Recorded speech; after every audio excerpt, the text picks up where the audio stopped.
So hello everyone, मैं हूं Paradox and welcome to another episode of एंटीकस्थान। और आज हम एक्सप्लेन करने जा रहे हैं डीमन स्लेयर सीजन 4 के एपिसोड 8 की एंडिंग को। So let's start.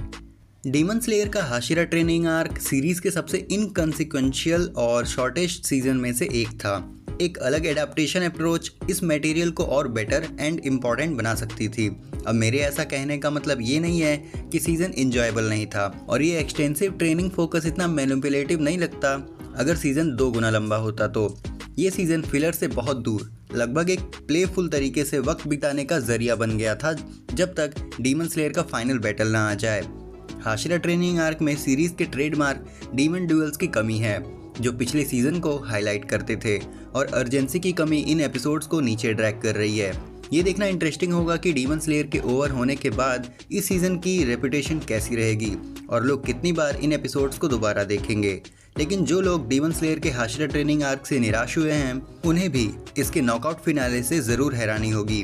एपिसोड 8 यानी कि द हाशिरा यूनाइट फैंस को उनका सबसे बड़ा मुजान किबुत्सुजी शोकेस देता है और सीजन को बेस्ट नोट पर ख़त्म करता है, एक virtuosic display of visuals and violence के साथ। ये वही सब कुछ है जो ऑडियंस एक डीमन स्लेयर एपिसोड में चाहते थे। प्रोसीडिंग्स एक इन्फिनिटली टेंस मीटिंग के साथ शुरू होती है मुजान किबुत्सुजी और कागाया उबयाशिकी के बीच, जहां उबयाशिकी एज फॉर्मर अपने हज़ारों साल का गोल अचीव करता है। ये किबुत्सुजी और उबयाशिकी फैमिली के रिलेशनशिप के ग्रेविटास को लीन करता है और इस फाइनल मीटिंग को एक प्रॉपर वेट देता है जो कि डिजर्व करता था। ये ट्रेजिक एनकाउंटर सीजन फिनाले का लगभग आधा हिस्सा ले जाता है, जो सीजन के फोरबोर्डिंग फिनिश का परफेक्ट मेलनकोली वे है। The Hashira unite demon slayer के मिशन स्टेटमेंट पर सही रहता, जो इम्पॉसिबल एक्शन सीक्वेंस को हैवी सॉरो और मेथोडिकल रिफ्लेक्टिव रिमोर्स के साथ रिमिक्स करता है। ये इंटरेक्शन एक अनप्रेसिडेंटेड एक्सप्लोजन के साथ कंक्लूड होता है, जो लगभग एपोकैलिप्टिक नेचर का है। बट फिर भी जब डस्ट सेटल होती है तो इंस्पायर्ड ना फील करना मुश्किल है। यहाँ पे उबयाशिकी मर जाता है, लेकिन उसे जो चाहिए था वो मिल गया। हाशिरा पहले ही मुजान किबुत्सुजी को मारने के लिए मोटिवेटेड थे, लेकिन अब वो और भी ज़्यादा यूनाइटेड हैं। तो इस एपिसोड में हमने देखा कि माइकल आल जैकिशन यानी कि डीमन स्लेयर के माइकल जैक्सन मुजान किबुत्सुजी अपने मून वॉक यानी कि कोल्ड वॉक के साथ उबयाशिकी रेजिडेंस पे आता है, जहां उबयाशिकी और मुजान का पहला इनकाउंटर होता है। मुजान के अराइवल पे उबयाशिकी अपनी वाइफ से पूछता है, मुजान कैसा दिखता है, जिस पे वो बताती है कि मुजान अपने लेट 20s में है। उसकी आंखें डीप प्लम कलर्स की हैं, बट उसकी प्यूपिल कैट्स की तरह इलांगेटेड हैं। जिसके बाद उबयाशिकी कहता है कि मुझे पता था कि तुम आओगे, क्योंकि तुम मेरी फैमिली पे बहुत गुस्सा होगे, इसलिए तुम मुझे अपने हाथों से पर्सनली मारना चाहोगे। जिस पे मुजान कहता है कि मैं तुम पे डिसअपॉइंटेड हूँ, क्योंकि जो डीमन स्लेयर कॉर्प्स का हेड जिसने हज़ारों साल से मेरे नाक में दम कर रखा था, मेरे प्लान्स के बीच में आया, वो आज इस कंडीशन में है। तुम ऑलरेडी डेथ के मुंह में हो। Disgraceful, absolutely disgraceful. और फिर उबयाशिकी उठता है और कहता है कि हाँ, तुम सही कह रहे हो। करीब 6 महीने पहले एक डॉक्टर ने मुझसे कहा था कि मैं कुछ दिन में मर जाऊंगा, बट मैं अभी तक जिंदा हूँ। जिस वजह से वो डॉक्टर अभी स्पीचलेस है, और ये सब सिर्फ और सिर्फ तुम्हें हराने के मेरे अनवेवरिंग डिटर्मिनेशन की वजह से हुआ है। जिसपे मुजान कहता है कि तुम्हारा ये फ्लीटिंग ड्रीम आज खत्म हो जाएगा, क्योंकि मैं तुम्हें मारने वाला हूँ। जिसपे उबयाशिकी कहता है कि शायद तुम्हें पता ना हो, बट मैं और तुम सेम ब्लड लाइन शेयर करते हैं, लेकिन तुम हज़ारों साल पहले पैदा हुए थे, इसलिए हम क्लोजली रिलेटेड नहीं हैं। जिसपे मुजान कहता है कि मुझे ये सुन के कुछ भी फील नहीं हुआ, आखिर तुम कहना क्या चाहते हो। फिर उबयाशिकी कहता है कि तुम जैसे मॉन्स्टर को जन्म देने की वजह से मेरी फैमिली को एक कर्स लग गया था। मेरी फैमिली के न्यू बॉर्न चाइल्ड्स वीक होते थे और जल्दी मर जाते थे। कोई भी अपनी पूरी ज़िंदगी नहीं जी पाता था, और जब हमारी फैमिली पूरी तरह से ख़त्म होने के कगार पे थी, तब एक प्रीस्ट ने हमें एडवाइस दी कि जिस डीमन के आने से तुम्हारी फैमिली की यह हालत हो गई है, अगर तुम अपनी लाइफ उसे मारने के लिए डेडिकेट कर दो तो शायद तुम्हारी फैमिली सर्वाइव कर जाए। जिसके बाद से हम प्रीस्ट की फैमिली की लड़कियों से शादी करते थे, और इसके बाद इस फैमिली के बच्चे अपनी अर्ली एज पे नहीं मरते थे, बट फिर भी कोई 30 साल से ज़्यादा नहीं जिया। जिस पे मुजान कहता है कि तुम क्या नॉनसेंस बक रहे हो, उन दोनों इवेंट्स का कोई भी कैजुअल कनेक्शन नहीं है। और तुम्हारी जानकारी के लिए मैं बता दूं कि इन 1000 सालों में मैंने अब तक हज़ारों लोगों को मारा है, लेकिन अभी तक मुझे कोई भी गॉड या बुद्धा नहीं मिले। मैंने अभी तक कोई भी डिवाइन रिट्रीब्यूशन नहीं फेस किया। अब यहाँ पे मुजान उबयाशिकी को मारने के पर्पस से आया होता है, बट वो ये रियलाइज़ करता है कि उबयाशिकी को देख के उसके लिए उसके अंदर ज़रा भी हेट्रेड नहीं है, इवन दो उबुयाशिकी की फैमिली ने हजारों साल से उसके प्लान्स के बीच में आकर उसके नाक में दम कर रखा था। तभी मुजान देखता है कि साइड में उबुयाशिकी के बच्चे बॉल से खेलते हुए एक कोई सॉन्ग गा रहे होते हैं। और इसी वक्त मुजान ये भी नोटिस करता है कि पूरे मेंशन में उबुयाशिकी, उसकी वाइफ और उसके 2 बच्चे ही हैं और कोई नहीं, ना कोई गार्ड्स, ना कोई हाशिरा, कोई नहीं। तभी उबुयाशिकी कहता है कि मुझे पता है कि तुम इटर्निटी के बारे में सोच रहे हो और तुम्हारा ड्रीम इमोर्टल होना है। जिस पे मुजान कहता है कि हाँ, और वो तब पूरा हो जाएगा जब नेज़ुको मेरे हाथ में होगी। जिस पे उबुयाशिकी कहता है कि लेकिन तुम्हारा ड्रीम कभी पूरा नहीं होगा, क्योंकि मुझे पता है कि इटर्निटी क्या है। इटर्निटी फीलिंग्स ऑफ पीपल है, बॉन्ड्स ऑफ पीपल है, जो कि हजारों साल से जिंदा है। उबुयाशिकी कहता है कि तुमने टाइगर के टेल पे अपना पैर रखा है और ड्रैगन की रेत को प्रोवोक किया है। तुमने उसे अवेकन कर दिया है जिसे डोरमेंट ही रहना चाहिए था। और मुझे ये भी पता है कि अगर तुम मर गए तो सारे डीमंस भी मर जाएंगे। जिस पे मुजान थोड़ा भड़क जाता है। उबुयाशिकी कहता है कि मेरी डेथ डीमन स्लेयर कॉर्प्स के मोराल को बढ़ा देगी। तभी मुजान अपना हाथ उबुयाशिकी की तरफ करके कहता है कि आर यू डन टॉकिंग। जिस पे उबुयाशिकी कहता है कि हाँ, एंड टू बी ऑनेस्ट मैंने कभी नहीं सोचा था कि तुम इतनी देर तक सुनोगे। और तभी सीन कट होता है और हम देखते हैं कि सारे डीमन स्लेयर के क्रोज अपने अपने हाशिरास को वॉर्न कर रहे हैं कि इमरजेंसी समन्स, उबुयाशिकी रेजिडेंस पे अटैक हुआ है। और हम एक एक करके सभी हाशिरास को उबुयाशिकी रेजिडेंस की तरफ दौड़ता हुआ देखते हैं।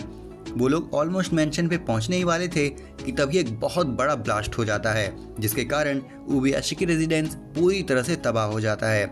ब्लास्ट के वक्त हम देखते हैं कि मुजान कितने गुस्से में उबुयाशिकी को देख रहा होता है और उबुयाशिकी चुपचाप बिना कोई रिएक्शन दिए अपनी वाइफ के साथ बैठा रहता है। हम देखते हैं कि मुजान की बॉडी की धज्जियां उड़ चुकी थी।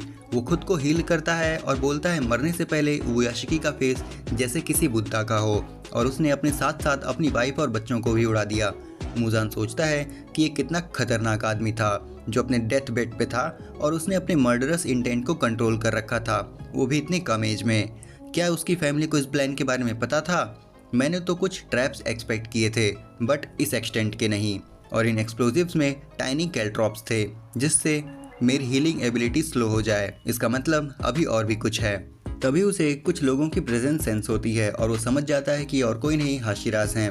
वो खुद को काम करने की कोशिश करता है ताकि वो खुद को हील कर सके।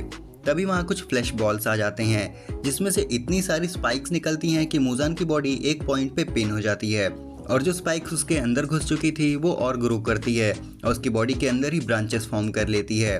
वो समझ जाता है कि ये ब्लड डीमन आर्ट है, बट किसका, और इससे निकलना ईजी नहीं है। तभी हम देखते हैं कि वहाँ तमायो आ जाती है और मुजान के पेट में अपना हाथ घुसा देती है। तभी मुजान बोलता है कि एक डीमन यहाँ क्यों है। तब तमायो बोलती है कि ये उसका ब्लड डीमन आर्ट है जिसको तुमने आसाकुसा में डीमन बनाया था। और फिर तमायो बोलती है कि तुमने मेरा हाथ एब्जॉर्ब कर लिया है, तुम जानना नहीं चाहोगे कि उसमें क्या था। उसमें एक मेडिसिन थी जो डीमंस को ह्यूमन बनाती है। मुजान चिल्लाता है कि ऐसी कोई मेडिसिन है ही नहीं, जिस पर तमायो बोलती है कि ये सच है, मैंने इसे बना लिया है। तब मुजान उसके सिर को पकड़ लेता है और उसको स्क्रैच करने लगता है और उसको उकसाता है, बट तमायो अपने आप को सेक्रीफाइस करने के लिए रेडी थी। और यहीं पे तमायो जोर से चिल्लाती है, हिमेजिमा-सान, अब तुम्हारी बारी है। और तब हम देखते हैं beast of Hashira, the strongest Hashira of current generation, Gyomei Himejima को। और वो तुरंत वहां आता है और इतनी स्पीड से अपने वेपन को मुजान के सिर पे दे मारता है जिससे उसके सिर के चीथड़े उड़ जाते हैं। फिर हमें एक फ्लैशबैक दिखाया जाता है जहां उबुयाशिकी 14 साल का होता है और ग्योमे 18 साल का, जो कि इमेजिनेबल नहीं है। बट वो ग्योमे से बोलता है कि मैं जानता हूँ कि तुम मर्डरर नहीं हो और तुम्हारे साथ गलत हुआ है, बट मैं तुम्हें बाकी लोगों की तरह ट्रीट नहीं करूँगा। ये सुनते ही ग्योमे रोने लगता है। उसके बाद से वो उबुयाशिकी को एज अ मास्टर ट्रीट करता है और बहुत रिस्पेक्ट देता है। और फिर हमें अटैक के कुछ दिन पहले का सीन दिखाया जाता है जहां उबुयाशिकी ग्योमे से बोलता है कि करीब 5 दिन के अंदर मुजान मुझे मारने आएगा, तो मुझे एज अ बेट यूज़ करना और मुजान का सिर काट देना। तब ग्योमे पूछता है कि आप इतना श्योर कैसे हैं, तो बोलता है कि ये बस मेरा एक इंट्यूशन है और कुछ नहीं। जिस पे ग्योमे बोलता है कि स्ट्रॉन्ग वॉइस के साथ उबुयाशिकी फैमिली के पास एक इंट्यूशन की पावर होती है जिसे लोग फोरसाइट कहते हैं।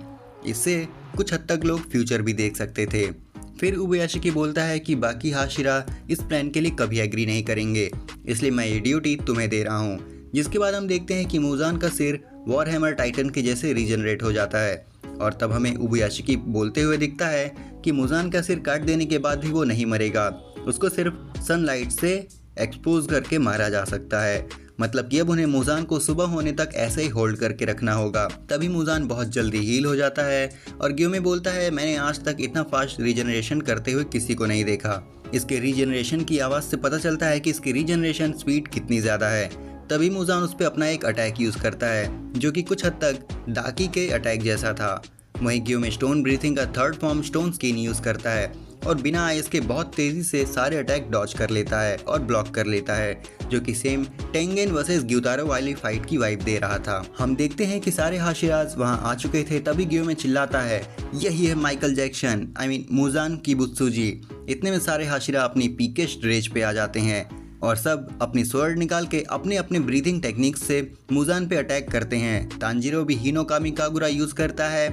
तभी मुजान एक स्माइल देता है और तभी हमें बीवा का साउंड सुनाई देता है और सारे हाशिराज डीमन स्लेयर कॉर्प्स के मेंबर्स जिन पे अपर 4 की नज़र थी वो सब इन्फिनिटी कैसल में गिर जाते हैं। अब यहाँ पे मुझे 2 बहुत अमेजिंग मोमेंट दिखे। हम देखते हैं कि सारे हाशिराज जब नीचे गिर रहे थे तो थोड़े कंफ्यूज प्लस रेज मोड में थे, बट वहीं हमने देखा इनोस्के खाते वक्त गिरता है, जो कि स्टार्टिंग में तो सिचुएशन प्रोसेस करता है, फिर एक्साइटमेंट मोड में आ जाता है, अपना मास्क पहनता है और हंसते हुए अपनी स्वॉर्ड पकड़ लेता है और नीचे गिरता है। और दूसरा कि जेनित्सु एकदम काम मोड में गिरते हुए अपनी स्वॉर्ड को पकड़ के अपनी बेल्ट में लगा लेता है। यहाँ पे हमने पहली बार जेनित्सु को जागते हुए और बिना रोते हुए देखा।